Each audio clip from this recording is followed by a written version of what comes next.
and welcome to Serious Economics. Today we are going to cover June 2023 UGC NET Economics paper. So let's begin the class. Now we are going to see question number 20, which is क्या कह रहा है question number 20 कि which of the following is are correct about Walrasian demand function. इसमें statements दी गई हैं और उसमें पूछ रहा है कि Walrasian डिमांड फंक्शन के बारे में कौन कौन सी स्टेटमेंट सही है. ठीक है, तो उससे पहले हमें पता होना चाहिए कि what is Walrasian demand function. तो Walrasian डिमांड फंक्शन को लिखा जाता है किस तरह से, हम किस तरह से इसको डिनोट करते हैं, एक्स फंक्शन PW. ठीक है, मींस कि गिवन प्राइस पे और इनकम वेल्थ पे कंज्यूमर क्या बंडल चूज करेगा. ठीक है, Walrasian डिमांड फंक्शन किससे रिलेटेड है, कंज्यूमर थ्योरी से. तो हम ये क्वेश्चन, ये जो फंक्शन शो करते हैं, इसका मतलब ये है कि इस प्राइस पे, ठीक है, और इस जो W है उसका मतलब इनकम और वेल्थ से डोनेटेड है, वेल्थ से समझो. तो इस प्राइस पे, इस वेल्थ पे जो है कंज्यूमर क्या बंडल चूज करेगा, ये जो है Walrasian की डिमांड फंक्शन शो करती है. ठीक है, ये है Walrasian का डिमांड फंक्शन. ओके, इसकी कोर प्रॉपर्टीज क्या है जो एग्जाम के लिए बहुत इंपॉर्टेंट है, वो रट लो, जिससे ये स्टेटमेंट लिया गया है. तो core properties Walrasian demand function की ये है कि होमोजेनिटी ऑफ डिग्री 0 होना चाहिए. पहला जो है प्रॉपर्टी क्या है कि होमोजेनिटी जो है Walrasian डिमांड फंक्शन की, वो क्या होना चाहिए, डिग्री उसकी 0 होनी चाहिए. ठीक है, होमोजेनिटी ऑफ डिग्री 0 अगर प्राइस और इनकम दोनों का सेम प्रोपोर्शनल. ठीक है, अगर प्राइस और इनकम को दोनों को सेम प्रोपोर्शनल मान लो अल्फा से मल्टीप्लाई करें, ठीक है, तो उससे क्या होगा, डिमांड क्या होगी, सेम रहेगी. यही कहना है होमोजेनिटी ऑफ डिग्री 0 का मतलब पैसा डबल हो और प्राइस भी डबल हो, लेकिन रियल परचेजिंग पावर क्या हो, आपकी सेम रहे, आपकी डिमांड क्या रहे, सेम रहे, उसे कहते हैं होमोजेनिटी ऑफ डिग्री 0 यहाँ पे. ठीक है, इसको कैसे हम फंक्शन में रिप्रेजेंट करते हैं, ठीक है, ये बहुत इंपॉर्टेंट है, क्योंकि यूजीसी आजकल क्या कर रहा है कि जो आपके फंक्शंस है, जो आपके अल्फाबेट है, जो भी आप थ्योरी आप पढ़ते हो कॉन्सेप्ट वाइज, उसको रिप्रेजेंट करना आना ही चाहिए, क्योंकि यूजीसी क्या कर रहा है, अब थ्योरी नहीं पूछ रहा है, अब आपका रिप्रेजेंटेशन पूछ दे रहा है, और बात वही है, बस हमें रिप्रेजेंटेशन आती नहीं है.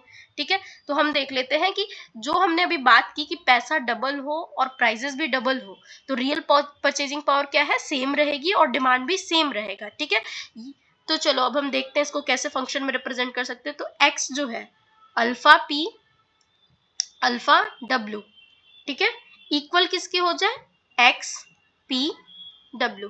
ठीक है, मतलब जो प्राइस और इनकम, ठीक है, दोनों का प्रोपोर्शन, दोनों को सेम प्रोपोर्शन से हमने क्या किया, मल्टीप्लाई कर दिया. मतलब सेम प्रोपोर्शन क्या लिया हमने, अल्फा, अल्फा से हमने दोनों को, प्राइस और वेल्थ को जो है वो मल्टीप्लाई कर दिया. ठीक है, और उसको किसके बराबर हम कह रहे हैं, अगर हम इन दोनों को सेम प्रोपोर्शन से मल्टीप्लाई करेंगे तो क्या कह रहा है कि जो डिमांड है वो क्या रहेगी, सेम रहेगी. ठीक, तो ये जो डिमांड है हमारी क्या रह रही है, सेम रह रही है. और ये जो एक्स फंक्शन जो दिखा रहा है हम, डिमांड फंक्शन Walrasian का XPW, ये क्या कहता है कि गिवन प्राइस और इनकम वेल्थ पे कंज्यूमर क्या बंडल चूज करेगा. ठीक है, ये इसके बराबर हम कर दे रहे हैं किस चीज को, अगर हम सेम प्रोपोर्शन, मतलब अल्फा से हम मल्टीप्लाई कर रहे हैं जब प्राइस और वेल्थ को, तो हमारी डिमांड क्या रह रही है, सेम ही रह रही है. ये इक्वेशन जो है दर्शा रहा है. ठीक, ओके, दूसरा लॉ क्या है वॉलरस का, पहला तो हमने देख लिया वॉलरस की कोर प्रॉपर्टीज. पहली क्या है, होमोजेनिटी ऑफ डिग्री 0, जिसमें प्राइस और इनकम दोनों को सेम प्रोपोर्शन मान लेते हैं, अल्फा से मल्टीप्लाई करेंगे तो डिमांड क्या होगी, सेम रहेगी, और इसको रिप्रेजेंट करते हैं एक्स जो है फंक्शन PW का. ठीक है, प्राइस और वेल्थ का. दूसरा जो होमोजेनिटी ऑफ डिग्री और डिमांड सेम रहेगी, इस चीज को रिप्रेजेंट करते हैं X equal to alpha P and alpha W equal to X equal to PW. ठीक है, अब दूसरा जो लॉ है वॉलरस का, वो क्या कहता है कि कंज्यूमर अपनी पूरी इनकम स्पेंड करता है. ठीक है, दूसरा लॉ क्या कहता है कि जो कंज्यूमर है वो अपनी पूरी इनकम स्पेंड करता है, नो सेविंग. ठीक है, ये एक स्टैंडर्ड थ्योरी है इसकी, वॉलरस की, या इसकी अजप्शन है. ठीक है, कि वो कोई सेविंग नहीं करता, वो अपनी पूरी इनकम क्या करता है, स्पेंड करता है. और इसको वॉलरस ने रिप्रेजेंट किया था PXPW इक्वल W. ठीक है, इस तरह से मतलब वॉलरस ने रिप्रेजेंट किया था. अब हमने Walrasian डिमांड फंक्शन देख लिया, अब हम ऑप्शन पे चलते हैं. पहला ऑप्शन क्या कह रहा है, ऑप्शन ए कि the Walrasian demand function XPW is homogeneous of degree 0 if alpha P and alpha W से जब हम मल्टीप्लाई सेम प्रोपोर्शन में कर रहे हैं वो इक्वल है x P W for any P W, और अल्फा क्या कह रहा है वो क्या है, ग्रेटर देन 0 है। ठीक है, तो ऑब्वियसली ये ऑप्शन तो सही ही होगा, क्योंकि क्या है ये दर्शा रहा है, ये एग्जैक्टली होमोजेनिटी ऑफ डिग्री 0 ही तो है। हमने यहीं पे तो देखा ये अल्फा पी से सेम प्रोपोर्शन से हम मल्टीप्लाई कर रहे हैं तो डिमांड क्या रह रही है, सेम रह रही है। और ये इस तरह से क्या हमें पता चल रहा है कि होमोजेनिटी है, होमोजेनिटी जो डिग्री है वो क्या है, 0 है। ठीक है, और अल्फा यहाँ पे क्या है, ग्रेटर देन 0 रहता है। तो ये स्टेटमेंट तो हमारा क्या हो गया, सही हो गया। ठीक, सेम रिप्रेजेंटेशन है, वॉलरस लॉ का डायरेक्ट उठा के लिख दिया है। बी ऑप्शन पे देखते हैं। बी ऑप्शन में क्या कर रहा है कि देखो बस डिमांड फंक्शन यहाँ पे देखो वॉलरस की, एक्स पी डब्ल्यू किसके बराबर कह रहा है, होमोजीनियस ऑफ डिग्री। देखो ये वाला यहाँ पे जो डिमांड फंक्शन है x alpha P alpha W, यहाँ तक तो ठीक है कि जो है सेम प्रोपोर्शन से मल्टीप्लाई किया, लेकिन रिजल्ट क्या ले आया, अल्फा एक्स से बढ़ा दिया। मीन्स कि ये दूसरा ऑप्शन क्यों गलत होगा हमारा, क्योंकि ये डिग्री 1 होमोजिनिटी नहीं है। ठीक है, मतलब ये गलत हो जाएगा, क्योंकि वॉलरसियन डिमांड में क्या कहता है कि डिमांड जो है सेम रहती है, मल्टीप्लाई नहीं होती है। और यहाँ पे क्या कर दे रहा है, मल्टीप्लाई कर दे रहा है। हमें क्या चाहिए था, सिर्फ सेम चाहिए था। ठीक है, तो ये ऑप्शन भी इस वजह से गलत हो गया। ठीक है, दूसरा कहते हैं सी ऑप्शन देखते हैं कि Walrasian demand function X P W satisfy Walras law if it very, P जो है ग्रेटर देन 0 एंड डब्ल्यू जो है वेल्थ जो है, प्राइस जो है ग्रेटर देन 0 एंड वेल्थ जो है ग्रेटर देन 0। तो हमारे पास पी एक्स क्या आएगा, इक्वल डब्ल्यू। अच्छा, ये जो ऑप्शन है ऑप्शन सी में हमें बस इतना देखना है। देखो अब अभी तो मैंने पूरा पढ़ के समझा दिया, बट अगर जब आप क्वेश्चन सॉल्व करो तो हमेशा ये सारी चीजों को हटा दो, सीधे फंक्शन पे आ जाओ। यहाँ पे फंक्शन आके देखो। ठीक है, तो फंक्शन आगे जैसे ही देखोगे वैसे ही जो है आंसर तुरंत मिल जाएगा, इतनी पढ़ने की जरूरत भी नहीं पड़ेगी। Just a minute. ठीक है, 1 मिनट।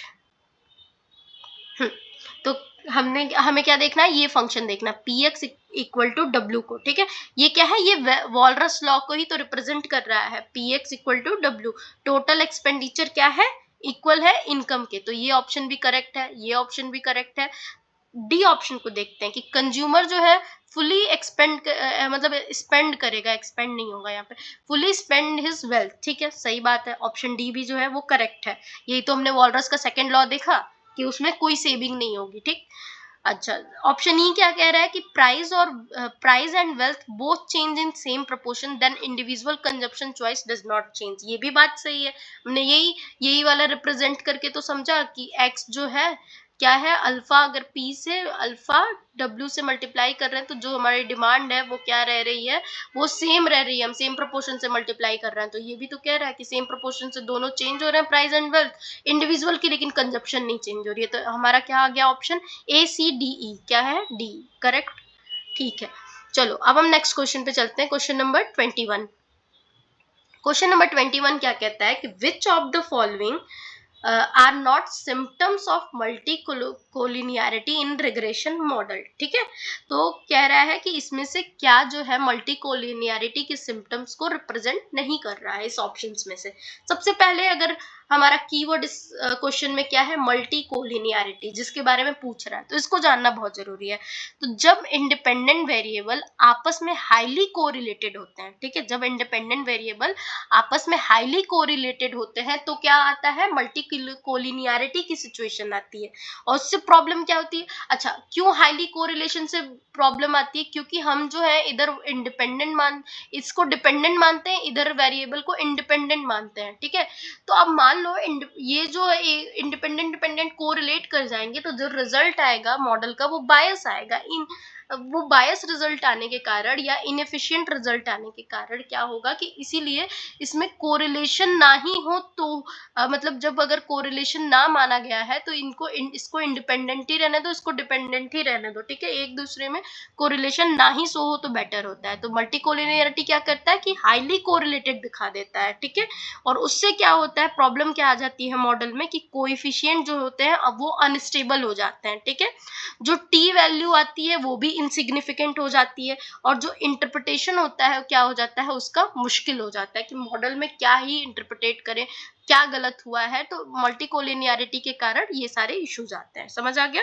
मल्टीकोलिनियरिटी से क्या होता है, कोएफिशिएंट अनस्टेबल हो जाता है, टी वैल्यू इनसिग्निफिकेंट हो जाती है और इंटरप्रिटेशन जो है वो मुश्किल हो जाती है। ओके इसमें इंपॉर्टेंट इंडिकेटर क्या क्या होता है मल्टीकोलिनियरिटी का, जिसे यहाँ पे सिम्टम्स के तौर पे पूछा है, वही सेम उठा के। तो बस याद रहेगा अगर सिम्टम्स, तो हम क्या करेंगे, छाट सकते हैं जो ऑप्शन है हमारे। तो क्या याद रखने लायक पॉइंट है कि जो मल्टीकोलिनियरिटी होता है उसमें हाई स्क्वायर आर स्क्वायर होता है। ठीक है, मल्टीकोलिनियरिटी में क्या होता है, हाई आर स्क्वायर होता है। ठीक है, बट क्या होता है, लो टी होता है। टी वैल्यू जो होती है वो क्या होती है, टी वैल्यू लो होती है। ठीक, दूसरा इसमें इंपॉर्टेंट इंडिकेटर क्या होता है मल्टीकोलिनियरिटी किसी भी मॉडल में देखने का, पहला तो कि अगर हाई आर स्क्वायर शो होने लगे, ठीक है, और जो टी वैल्यू उसको लो शो करे, तो हम समझ जाएंगे कि मॉडल में मल्टीकोलिनियरिटी प्रेजेंट है। दूसरा, हाई कोरिलेशन अमॉन्ग रिग्रेशन, जब रिग्रेसर्स है, ठीक है, रिग्रेसर जो रिग्रेस कर रहा है मॉडल को, अगर उसमें जो हाई कोरिलेशन शो होने लगे, तो क्या कहेंगे हम कि मॉडल में मल्टीकोलिनियरिटी प्रेजेंट है। फिर टॉलरेंस जो है TOL, टॉलरेंस जो है हमारा TOL जो है वो क्लोज टू जीरो आ जाए, ये बस रट मारो, जब टॉलरेंस जो है TOL जब क्लोज टू जीरो आ जाए तो क्या कहेंगे कि मल्टीकोलिनियरिटी प्रेजेंट है मॉडल में। एंड तीसरा चौथा जो है इंपॉर्टेंट है VIF, जो वेरिएंस इन्फ्लेशन फैक्टर है, अगर वो ग्रेटर देन 10, जनरली जो ग्रेटर देन 10 अगर हाई शो करे 10 से, ठीक है, जनरली वो 10 होता है, ठीक है, बट ये शो करने लगे 50, अगर VIF ग्रेटर देन 10 से हो ज्यादा शो करने लगे तो क्या होगा, अगर BIF अगर हाई शो करे वेरिएंस इन्फ्लेशन फैक्टर, तो क्या होगा, यहाँ पे मल्टीकोलिनियरिटी मॉडल में प्रेजेंट होगी। ठीक है, अब चलते हैं ऑप्शन वाइज। ऑप्शन पहला क्या कह रहा है कि high R square with few significant t ratio for coefficient कह रहा है। ये तो क्लासिकल सिम्टम्स है। क्लासिकल सिम्टम मतलब हमारा क्या हमने पढ़ा क्या इंडिकेटर है मल्टीकोलिनियरिटी किसी भी मॉडल में होने की, कि हाई स्क्वायर होगा but few significant t ratio होगा। ठीक है, हमने क्या बोला था, लो होगा टी रेशियो। ठीक, तो मॉडल जो है क्या होगा, ओवरऑल फिट अच्छा है पर इंडिविजुअल वेरिएबल क्या होंगे, यूजलेस लग रहा है। इस तरह से तुम्हें क्या पता चल जाएगा कि मल्टीकोलिनियरिटी में क्या है, अरे मॉडल में क्या है मल्टीकोलिनियरिटी, जबकि जबकि आपका मॉडल जो है ओवरऑल फिट दिखेगा। ठीक है, फिट अच्छा है पर इंडिविजुअल वेरिएबल क्या दिखेंगे, मतलब यूजलेस से लगेंगे, तब आप समझ जाओगे कि यहाँ पे मल्टीकोलिनियरिटी है। ठीक है, तो ये जो है ये तो high R square with few significant t ratio for coefficient, ये तो ट्रू हो गया। ठीक है, तो ये तो अभी आंसर नहीं होगा क्योंकि पूछा क्या है, नॉट, याद रखना नॉट पूछा है। ठीक, तो high R square with few significant t ratio ये तो प्रॉपर्टी है ही। दूसरा है क्या क्वेश्चन कि high pair wise correlation among regression, ये भी बात सही है कि मल्टीकोलिनियरिटी हाई को रिग्रेशन में हाई कोरिलेशन शो करने लगता है, तो ये भी प्रॉपर्टी है उसकी। फिर the closer tolerance is to zero, ये भी प्रॉपर्टी है मल्टीकोलिनियरिटी की। Variance inflection factor variable is below 10, अब देखो ये क्यों गलत हो गया, और यही जो है इस क्वेश्चन का आंसर होगा। हमने क्या पढ़ा था कि जो ये सेफ जोन है अगर बिलो 10 है तो, ठीक है, और रूल क्या कहता है कि ग्रेटर देन 10 आता है वेरिएंस इन्फ्लेशन फैक्टर तब प्रॉब्लम है, और लेस देन अगर 10 आता है तो कोई सीरियस मल्टीकोलिनियरिटी नहीं प्रेजेंट है आपके मॉडल में। ठीक है, तो यहाँ ये जो है ये सिम्टम नहीं है। ठीक है, ये सिम्टम नहीं है, इसलिए ये क्या होगा, करेक्ट होगा। ठीक, अच्छा, क्लोजर टॉलरेंस क्लोज टू 1 ये भी नहीं है, हमने पढ़ा जीरो होगा टॉलरेंस। ठीक है, जो आर स्क्वायर होगा वो किसके बराबर है, इक्वल होगा जीरो के। वेरिएबल्स क्या होंगे, इंडिपेंडेंट होंगे, अगर वेरिएबल्स इंडिपेंडेंट होंगे तो नो मल्टीकोलिनियरिटी। ठीक, तो ये क्लोजर टॉलरेंस इज टू 1 ये ऑप्शन गलत है। तो कौन कौन सा हमारा ऑप्शन यहाँ पे सही होगा, जो गलत वाले हैं वही सही होगा, तो D and D B option. ठीक, चलो नेक्स्ट क्वेश्चन देखते हैं। नेक्स्ट क्वेश्चन जो है हमारा क्या कह रहा है कि allocation of budget for ministry of agriculture and farmer welfare in union budget 2023-24 के अकॉर्डिंग क्या कह रहा है, तो बी ऑप्शन है 125 लाख करोड़। तो यहाँ से हमें देख लेना है कि ministry of agriculture and farmer welfare, ठीक है, यूनियन बजट इस टाइम का क्या हो रहा है 2026 का, यहाँ से अपना डाटा चेक कर लेंगे इस क्वेश्चन से। ठीक, अभी मेरे पास है नहीं। देन देखते हैं क्वेश्चन नंबर 23 क्या कहता है। Sequence step followed in the estimation indirect least square starting from the beginning. ठीक है, आईएलएस के बारे में पूछ रहा है, तो आईएलएस इनडायरेक्ट लीस्ट स्क्वायर हमें पता होना चाहिए। ठीक है, ओके, चलो समझते हैं इनडायरेक्ट लीस्ट स्क्वायर क्या होता है। इनडायरेक्ट लीस्ट स्क्वायर जब साइमल्टेनियस इक्वेशन मॉडल होता है, ठीक है, जिसमें इंडिजिनिटी प्रेजेंट होती है, ठीक है, तब हम डायरेक्ट ओएलएस नहीं लगा सकते हैं, ठीक है, ऑन स्ट्रक्चरल इक्वेशन। इस वजह से हम क्या लगाते हैं, पहले हम रिड्यूस फॉर्म निकालते हैं, फिर उसे स्ट्रक्चरल पैरामीटर में इनडायरेक्टली निकालते हैं। देखो सिंपल भाषा में समझो कि आईएलएस जो है, इंडोजिनिटी भी कोई अच्छी चीज नहीं है, जैसे ऑटो कोरिलेशन आ रहा है, मल्टी कोलिनियरिटी मॉडल में आ रहा है, ये सब क्या है, ये प्रॉब्लम है मॉडल की। ठीक है, तो इंडोजिनिटी भी आ रही है तो कोई अच्छी चीज नहीं है कि आपके मॉडल में इंडोजिनिटी शो हो रही है। ठीक है, तो जब इंडोजिनिटी प्रेजेंट होती है और किस में, जब साइमल्टेनियस इक्वेशन मॉडल है आपका, जब मॉडल जो है क्या है, साइमल्टेनियस इक्वेशन मॉडल है, और उसमें जो है आपकी क्या है, इंडोजिनिटी अगर प्रेजेंट होती है, तो आप डायरेक्ट जो है ओएलएस ऑर्डिनरी लीस्ट स्क्वायर नहीं अप्लाई कर सकते हो। ठीक है, ऑर्डिनरी लीस्ट स्क्वायर हम किस लिए यूज करते हैं, अल्फा एंड बीटा की वैल्यू फाइंड करने के लिए। ठीक है, अल्फा एंड बीटा को फाइंड करने के लिए हम ओएलएस लगाते हैं। ठीक है, और ओएलएस जो है अल्फा प्लस बीटा जो है वो डायरेक्ट, ये बहुत लार्ज पॉपुलेशन पे निकलता है, तो हम एस्टिमेटर यूज करते हैं, alpha head and beta head. Sample ले लेते हैं, ये तो मान लो लार्ज पॉपुलेशन है, इसका हम सैंपल लेते हैं तो क्या लिखते हैं उसको, alpha head and beta head. ठीक है, तो इस तरह से हम क्या निकालते हैं, ओएलएस निकालते हैं। ओएलएस मतलब अल्फा एंड बीटा की वैल्यू निकालना। ठीक, तो जो साइमल्टेनियस इक्वेशन है और जिसमें इंडोजिनिटी प्रेजेंट है, ठीक है, जो साइमल्टेनियस इक्वेशन है और जिसमें इंडोजेनिटी प्रेजेंट है, इंडोजेनिटी समझ लेना बस इतना कि अच्छी चीज नहीं है प्रेजेंट होना मॉडल में। अगर साइमल्टेनियस इक्वेशन में इंडोजेनिटी प्रेजेंट है तो तुम डायरेक्ट ओएलएस नहीं अप्लाई कर सकते हो। ओएलएस हमें क्यों अप्लाई करना है, अल्फा एंड बीटा की वैल्यू फाइंड करने के लिए। ठीक है, तो जब डायरेक्ट ओएलएस हम नहीं अप्लाई करेंगे तो क्या करें, तब हम करते हैं रिड्यूस फॉर्म निकालते हैं, इस इक्वेशन को रिड्यूस फॉर्म में लाते हैं। ठीक है, उसको फिर उससे हम क्या करते हैं, स्ट्रक्चरल पैरामीटर, फिर उससे हम क्या निकालते हैं, इनडायरेक्टली निकालते हैं। ठीक है, तो हम रिड्यूस फॉर्म में इस इक्वेशन को लाके फिर इनडायरेक्टली जो है हम इस अल्फा एंड बीटा की वैल्यू निकालते हैं। ठीक है, तो याद रखना आईएलएस का प्रॉपर सीक्वेंस क्या है, स्ट्रक्चरल, फिर रिड्यूस फॉर्म, फिर ओएलएस अप्लाई करते हैं, फिर back to structural and policy में मतलब यूज करते हैं। ठीक है, मतलब कि पहले जो है स्ट्रक्चर चेंज करते हैं, इसको रिड्यूस फॉर्म में लाते हैं, फिर हम ओएलएस अप्लाई करते हैं, फिर बैक टू स्ट्रक्चर में उसको डाल देते हैं और पॉलिसी में हम इसको इम्प्लीमेंट कर देते हैं साइमल्टेनियस इक्वेशन मॉडल को। ठीक है, ओके, चलो अब देखते हैं ऑप्शन के थ्रू। ऑप्शन क्या कह रहा है, आइडेंटिफिकेशन ऑफ स्ट्रक्चरल इक्वेशन, ये करेक्ट स्टेप है।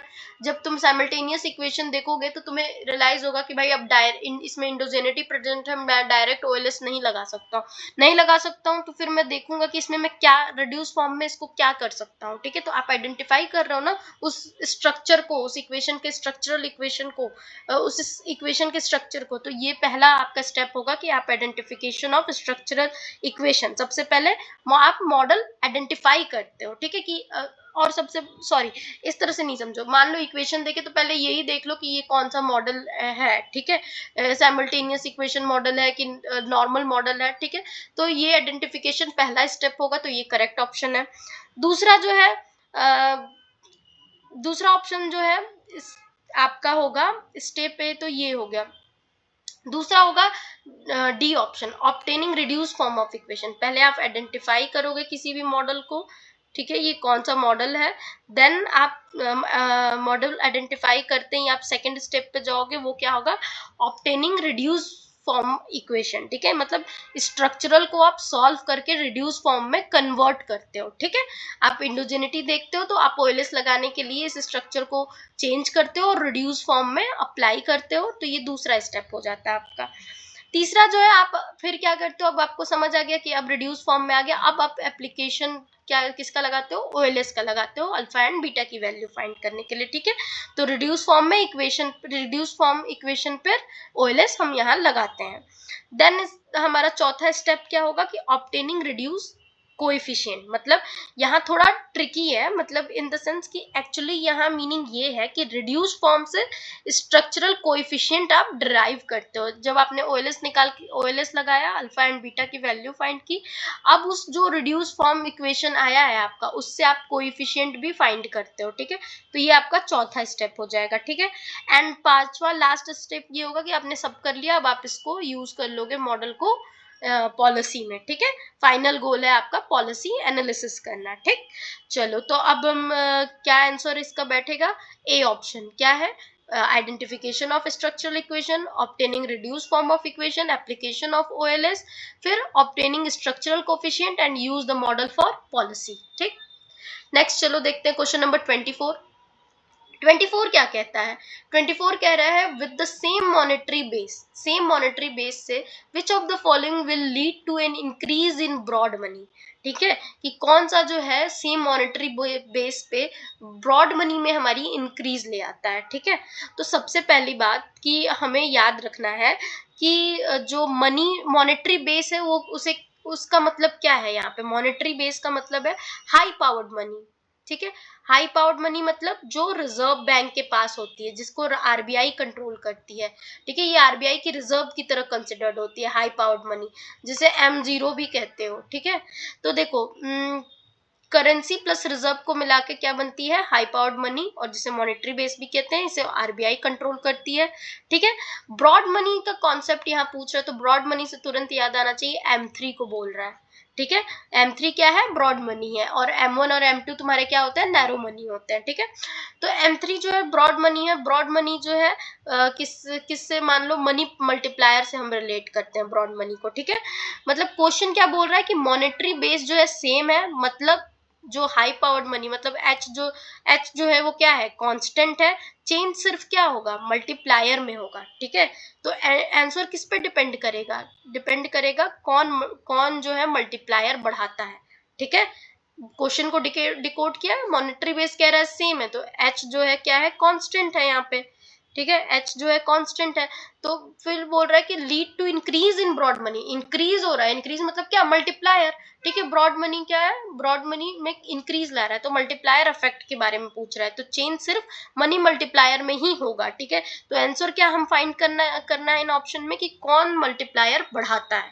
ठीक है, तो देखते हैं मल्टीप्लायर कब बढ़ता है। मल्टीप्लायर बढ़ेगा जब जब क्या होगा कि लोग जो है बैंक डिपॉजिट ज्यादा रखें, कैश यूज कम कर दें, और बैंकिंग हैबिट जो है उनकी स्ट्रांग हो, तब क्या होगा, मल्टीप्लायर बढ़ेगा। ठीक, तो ऑप्शन वाइज चेक करते हैं।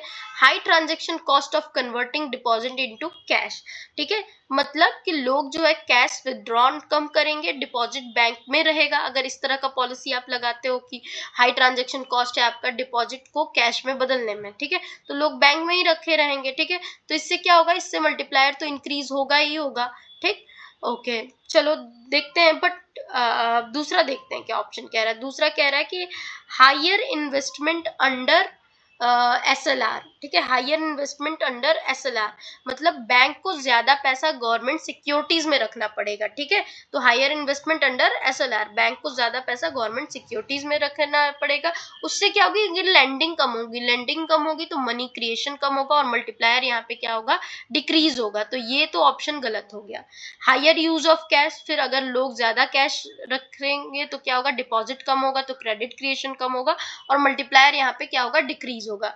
Increase in financial literacy and banking habit, मतलब कि लोग बैंक में पैसा रखेंगे, डिपॉजिट बढ़ेगा, कैश होल्डिंग क्या होगी, कम होगी। ठीक है, लोग क्या करेंगे, बैंक में पैसा रखेंगे, डिपॉजिट बढ़ेगा, कैश होल्डिंग कम होगी, एंड क्रेडिट क्रिएशन होगा, और मल्टीप्लायर भी इंक्रीज होगा। तो ये जो है, ये ऑप्शन जो है ये करेक्ट है, increase in financial literacy and banking habit. ठीक है, हाई ट्रांजेक्शन कॉस्ट जो है, इससे भी क्या है, मल्टीप्लायर तो इंक्रीज होगा, बट एग्जाम में इसको इनडायरेक्ट और एम्बिगुअस माना जाएगा, इस तरह, इसलिए इस ऑप्शन को हम यहाँ पे क्या मानते हैं, गलत मान रहे हैं। ठीक है, तो याद रखना M1 M2 M3। ठीक है, M1 जो है M2 है, फिर M3 है, फिर M4 है। ठीक है, M1 क्या होता है, currency plus demand deposit in bank plus other deposit to RBI. ठीक है, करेंसी और जितने भी डिमांड डिपॉजिट है और भी जितने आरबीआई के साथ डिपॉजिट है सब आता है M1 में। ठीक है, M2 क्या है कि M1 से मतलब प्लस सेविंग डिपॉजिट भी ये इंक्लूड करता है जो पोस्ट ऑफिस के साथ है, ठीक। M2 जो है M1 के सारी चीजों को इंक्लूड करता है, जैसे करेंसी, डिमांड डिपॉजिट और आरबीआई के साथ जो डिपॉजिट है, प्लस वो सेविंग डिपॉजिट भी पोस्ट ऑफिस के साथ इंक्लूड करता है। M3 जो है M1 plus net time deposit. अब यहाँ पे आ जाता है टाइम डिपॉजिट, फिक्स डिपॉजिट भी ऐड होने लगते हैं M3 में। M4 जो है M3 को तो इंक्लूड करता है और टोटल डिपॉजिट जो पोस्ट ऑफिस सेविंग में है वो भी इंक्लूड करता है, एक्सक्लूडिंग NSC, ठीक। चलो नेक्स्ट अब देखते हैं क्वेश्चन नंबर कौन सा 25। According to Tobin Q theory of investment when should a firm invest, ठीक है। तो देखो पहले बात तो टॉबिन क्यू क्या है।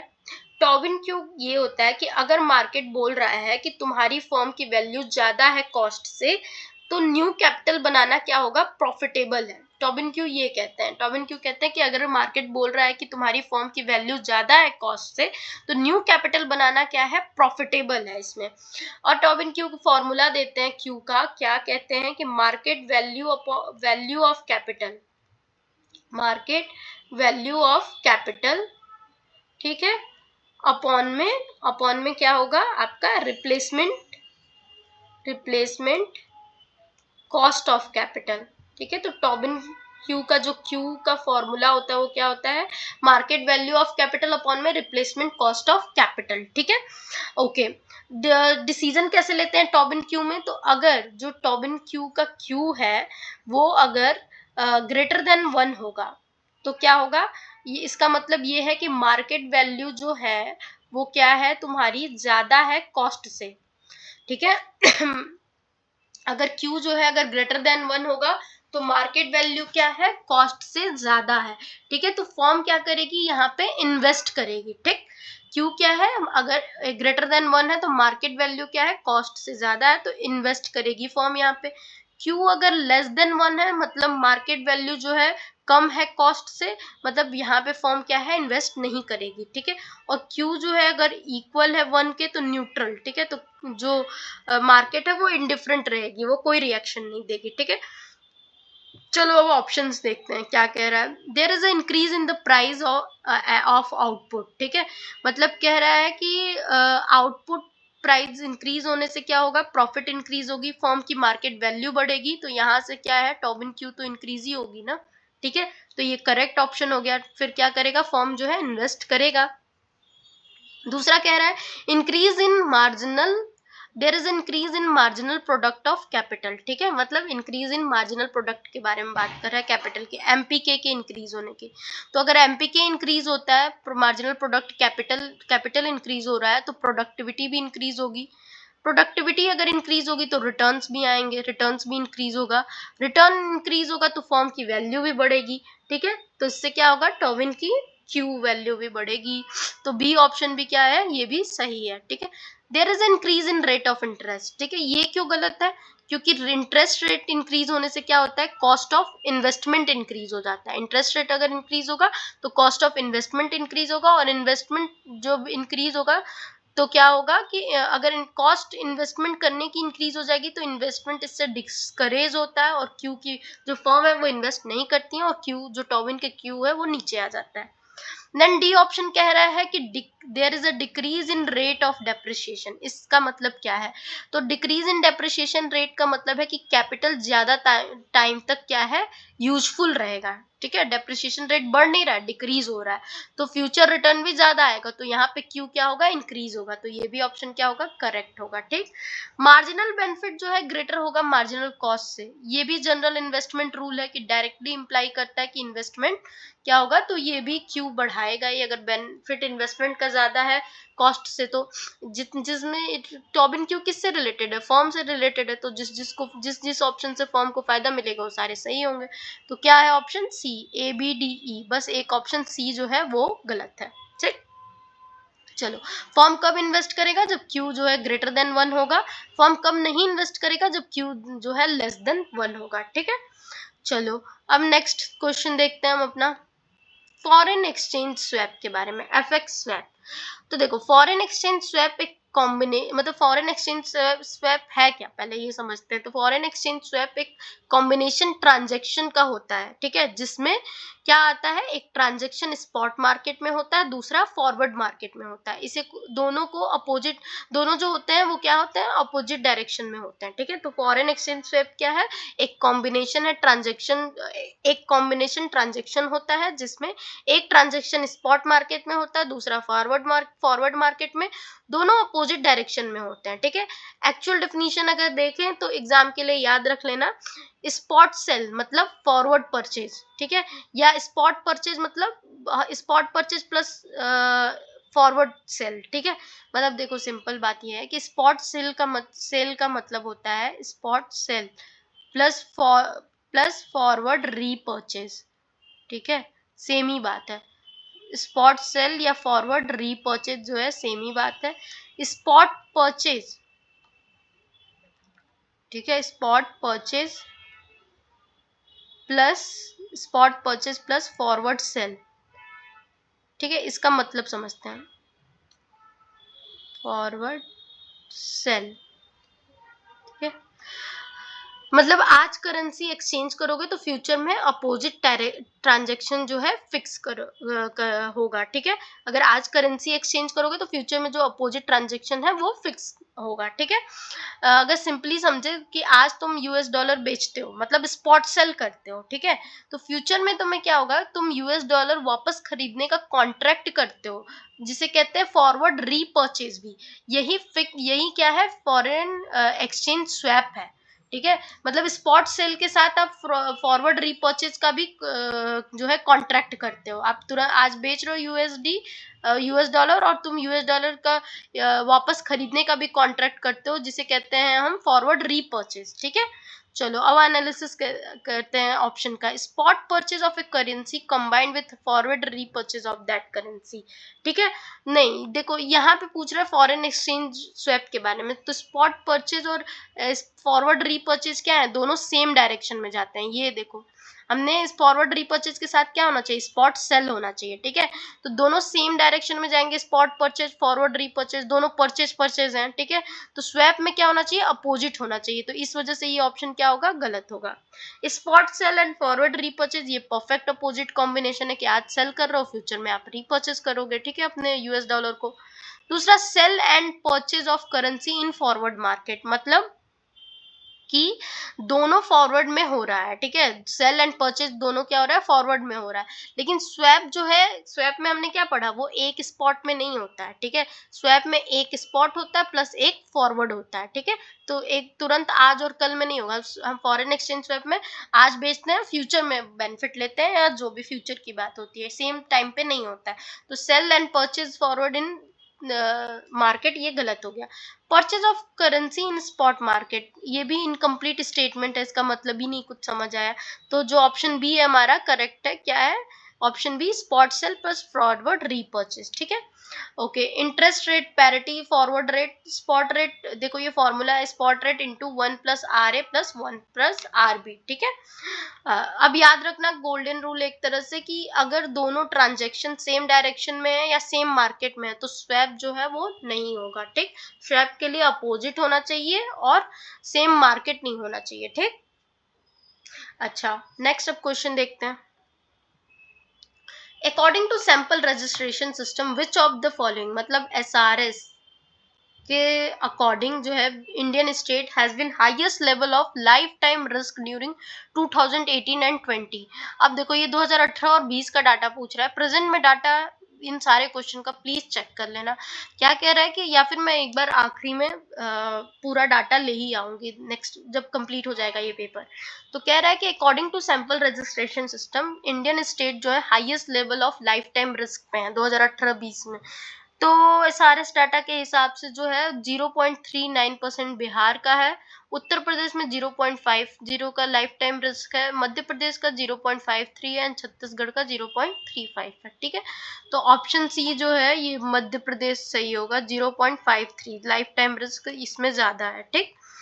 Okay, pillar 1 of Basel third norms किस पे फोकस करता है, तो ए एंड बी ऑप्शन क्या है, quality and level of output, और दूसरा रिस्क कवरेज पे जो है बेसल थर्ड नॉर्म का पिलर 1 जो है वो फोकस करता है, ठीक है। Pillar 1 of Basel norms focus risk coverage and containing leverage पे।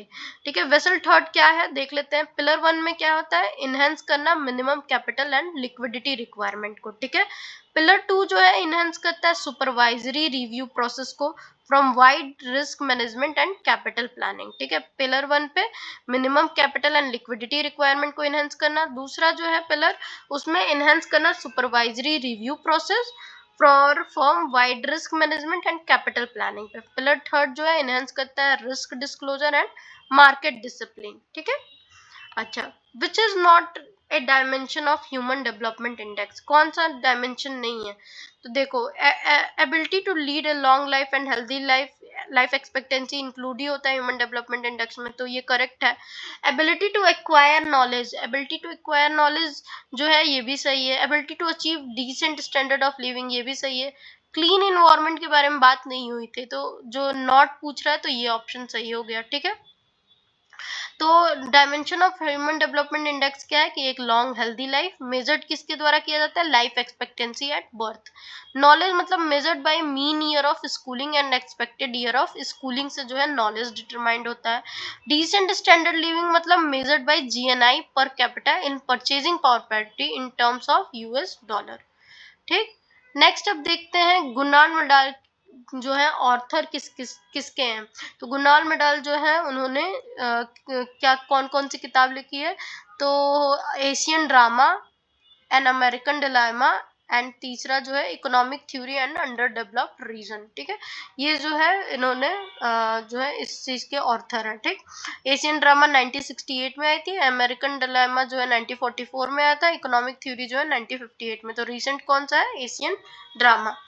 ठीक है, चलो अब नेक्स्ट क्वेश्चन नंबर 31 देखते हैं, क्या कह रहा है कि रैपिड हाई ग्रोथ रेट कब था, स्टैग्नेंट पॉपुलेशन कब था। इंडिया के कॉन्टेक्स्ट में पूछ रहा है, तो इंडिया के कॉन्टेक्स्ट में पॉपुलेशन ग्रोथ रेट देखें तो रैपिड हाई ग्रोथ जो था वो 1951 टू 1981 में था।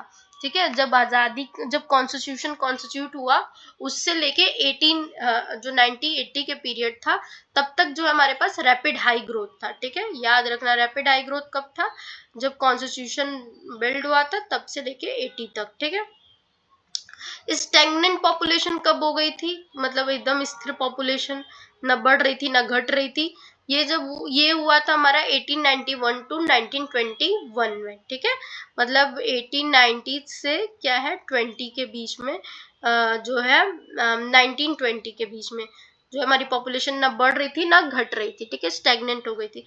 फिर high growth with definite sign of slowing down, ये कब से शुरू हुआ, 1981 से 2011 तक। ये प्रॉपर ओवरऑल यही शो कर रहा है कि हाई ग्रोथ रेट तो है, ठीक है, हाई ग्रोथ रेट तो है बट स्लो डाउन भी हो रहा है हमारा, क्या क्या ग्रोथ जो है पॉपुलेशन का वो स्लो डाउन भी हो रहा है 2011 तक। ठीक है, स्टडी ग्रोथ जो है 1921 टू 51 के टाइम में थी, इस टाइम जो थी स्टडी ग्रोथ रेट थी। ठीक है, 1921 टू 51 के टाइम में स्टडी ग्रोथ थी। ठीक, चलो ऑप्शन क्या है, ऑप्शन बी होगा, जिसमें क्या रैपिड हाई ग्रोथ कब था, 1951 टू 1981। स्टैग्नेंट कब था ग्रोथ, जब 91 से 2021 का समय था। हाई ग्रोथ रेट था, स्लोइंग डाउन का सिचुएशन 1981 टू 2011 में। स्टडी ग्रोथ कब से कब तक था, सॉरी स्टडी ग्रोथ 1921 से 1951 में। ठीक, according to census 2011 arrange the state in descending order in the literacy rate। ठीक है, age group 7 year and above, 7 साल के अबव से सेंसस डाटा के हिसाब से 2011 में लिटरेसी रेट जो है सेट किया गया था। अब डिसेंडिंग ऑर्डर में हमें बताना है कौन कौन से राज्य हैं। ठीक है, डिसेंडिंग ऑर्डर मतलब बढ़ते हुए क्रम में। ठीक है, तो सी ऑप्शन हमारा करेक्ट है। त्रिपुरा जो हैगा वो क्या है, बढ़ते हुए सॉरी घटते हुए क्रम में होगा ना, डिसेंडिंग ऑर्डर। त्रिपुरा जो है सबसे हाईएस्ट है। ठीक है, हाईएस्ट क्या है, त्रिपुरा में लिटरेसी रेट थी उस वक्त सेंसस 2011 के अकॉर्डिंग। देन सिक्किम में है, सिक्किम दूसरा सिक्किम है, and then Nagaland third, and then fourth क्या है, फोर्थ जो है मणिपुर है, एंड फिफ्थ में मेघालय है। ठीक है, क्यों ये मतलब ये जो है सिर्फ सारे नॉर्थ ईस्ट स्टेट ही लिया गया है। ठीक है, अब बात करते हैं क्वेश्चन नंबर 13 क्या कहता है क्वेश्चन नंबर 13? हाँ, क्वेश्चन नंबर 13 जो है ये स्लोप से रिलेटेड है, तो चलो पढ़ते हैं। पहले बात तो याद रखना, एफ डैश एक्स जो है ये क्या है, स्लोप को रिप्रेजेंट कर रहा है। ठीक है, स्लोप, स्लोप मतलब क्या, स्लोप ऊपर है या नीचे है। ठीक है, इस चीज को हम एफ डैश एक्स बताता है। ठीक है, स्लोप ऊपर है या नीचे है। एफ डबल डैश एक्स क्या बताता है, कर्व का शेप। क्या बताता है, कर्व का शेप। ठीक है, कर्व शेप।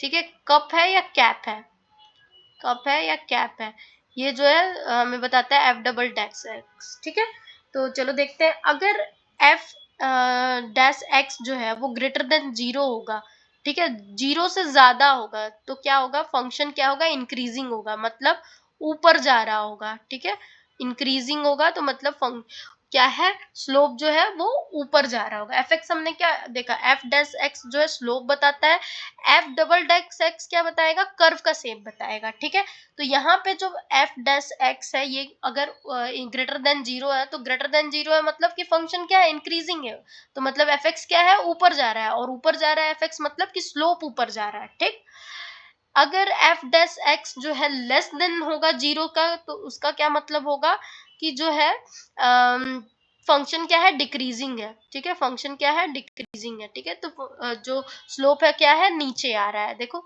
यहाँ पे क्या है, इंक्रीजिंग है, यहाँ पे क्या है, डिक्रीजिंग है। अच्छा, एफ डबल डेक्स अगर ग्रेटर देन 0 होगा तो क्या मतलब है इसका, कि कॉन्वेक्स है, मतलब कॉन्वेक्स। अगर एफ डबल डेक्स जो है 0 से ज्यादा होगा तो कॉन्वेक्स शेप होगा, कप शेप जिसे कहते हैं। स्लोप जो है यहाँ पे क्या हो रहा है, इंक्रीज हो रहा है। ठीक है, कॉन्वेक्स होगा तो स्लोप जो है यहाँ पे इंक्रीज होगा।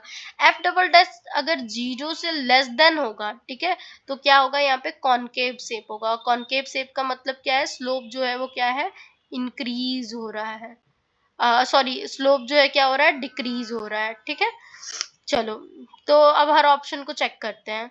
तो हर ऑप्शन को अगर विजुअलाइज करें तो पहला जो ऑप्शन है एफ डैश एक्स जो है greater than 0, F double dash S भी ग्रेटर देन 0 है, मतलब इंक्रीजिंग है और कॉन्वेक्स है।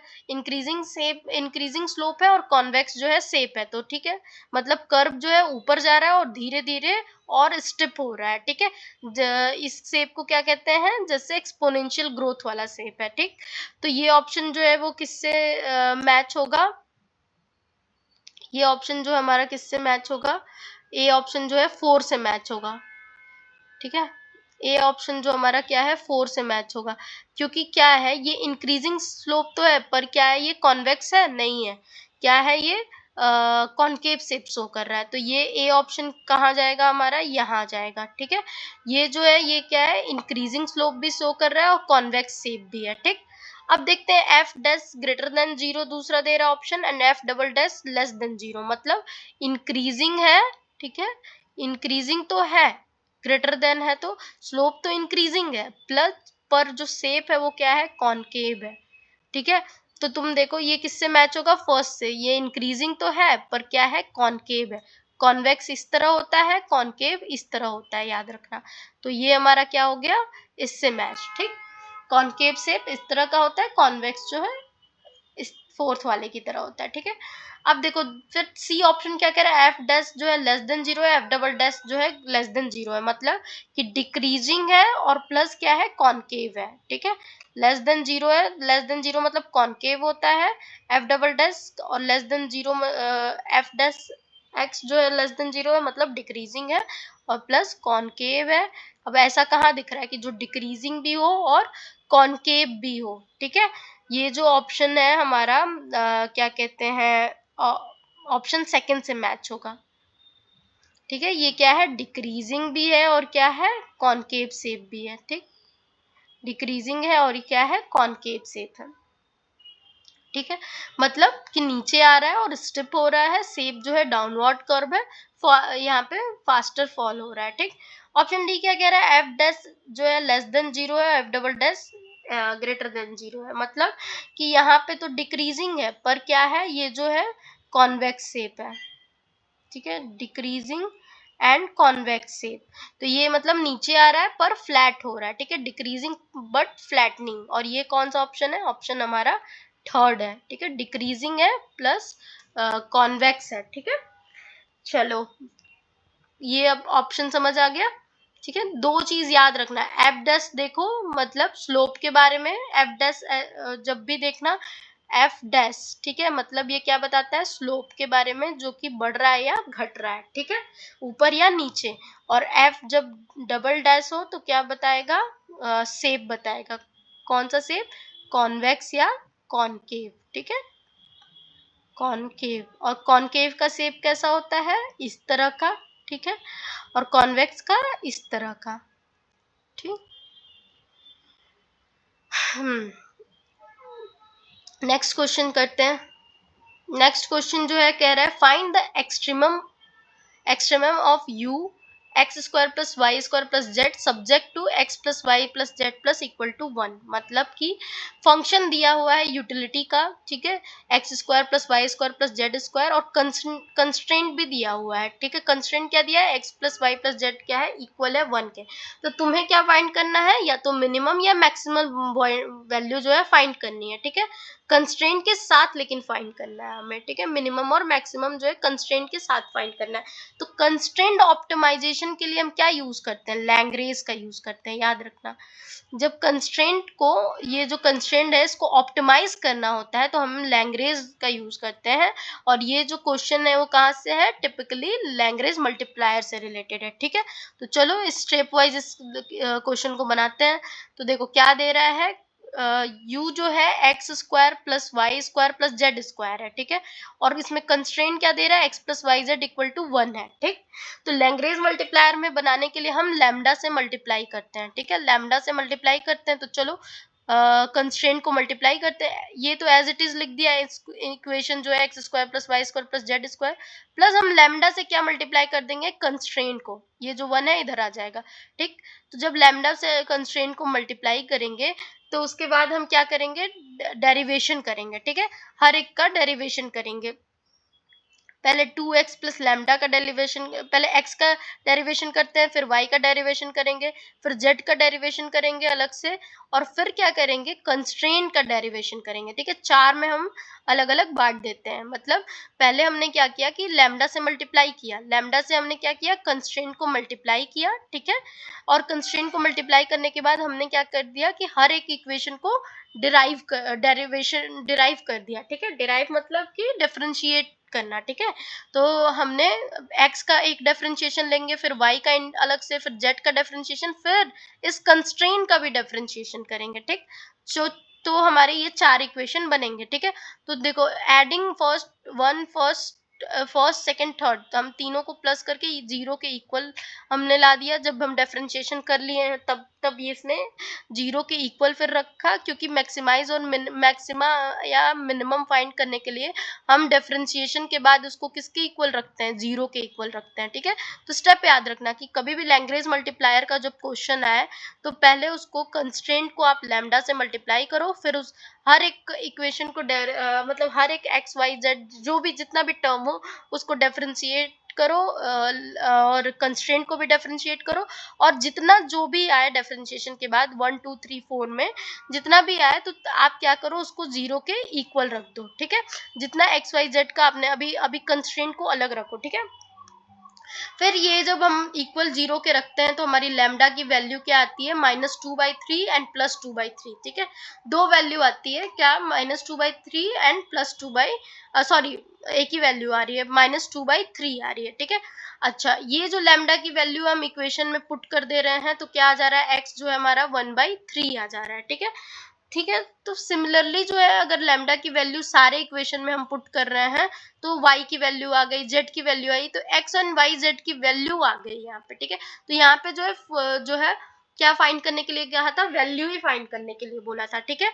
लेकिन देखो अब मैं एक और बात बता देती हूँ, यहाँ से जब लैग्रेंज का डिफरेंशिएशन करते हैं और जीरो के इक्वल रखते हैं तो यहाँ से मैक्सिमा और मिनिमा भी फाइंड हो सकता है, ठीक है। जब जीरो के इक्वल रखते हैं तो वैल्यू पॉजिटिव और निगेटिव जैसी आती है उस हिसाब से हम मैक्सिमा एंड मिनिमा डिसाइड करते हैं, ठीक है। चलो अब बाकी क्वेश्चन नंबर 35 से नेक्स्ट में करते हैं।